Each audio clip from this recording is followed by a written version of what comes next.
and welcome to Mrs. Palmer's Picks. I'm Mrs. Palmer and I'm going to read you a story. Today we're going to read The Dark by Lemony Snicket.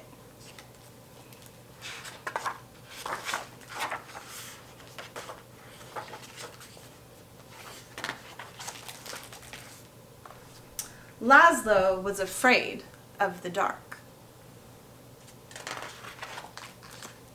The dark lived in the same house as Laszlo, a big place with a creaky roof, smooth, cold windows, and several sets of stairs. Sometimes the dark hid in the closet. Sometimes it sat behind the shower curtain.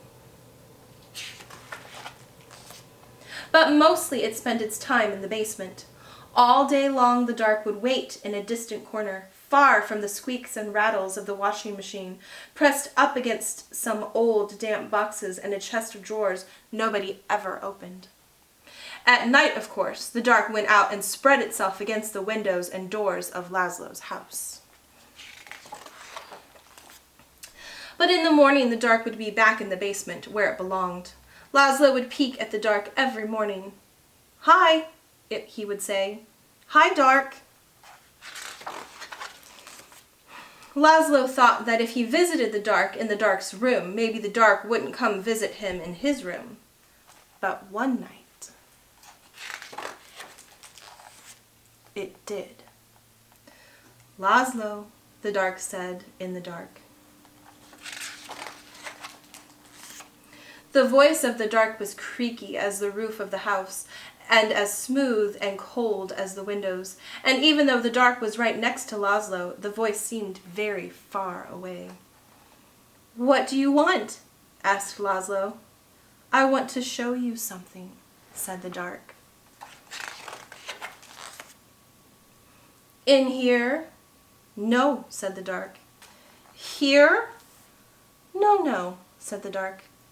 "Downstairs." "Downstairs?" "Yes," said the dark. In Laszlo's living room was the biggest window in the house. Laszlo looked out at all the dark outside. Above him the roof creaked, and he closed his eyes. Now the dark was all Laszlo could see. No, said the dark again. "Not there. Down here." "In the basement?" asked Laszlo. "Yes," said the dark. Laszlo had never dared come to the dark's room at night. "Come closer," said the dark. Laszlo came closer. "Even closer," said the dark. You might be afraid of the dark, but the dark is not afraid of you. That's why the dark is always close by. The dark peeks around the corner and waits behind the door, and you can see the dark up in the sky almost every night, gazing down at you as you gaze up at the stars.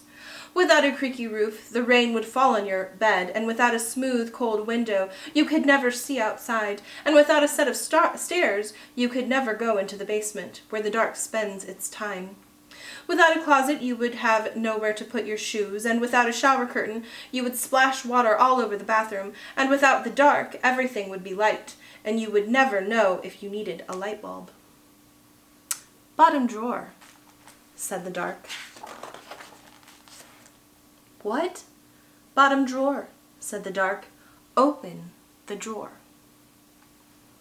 "Thank you," said Laszlo. "You're welcome," said the dark. By the time Laszlo got back into bed, the dark was no longer in his room, except when he closed his eyes to go to sleep.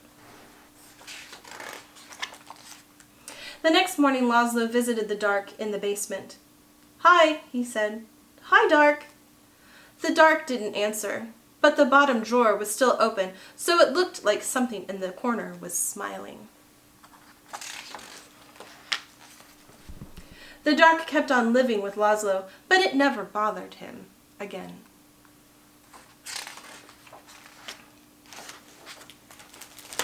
I hope you liked this story. If you did, check it out at your local library. Thanks. Bye.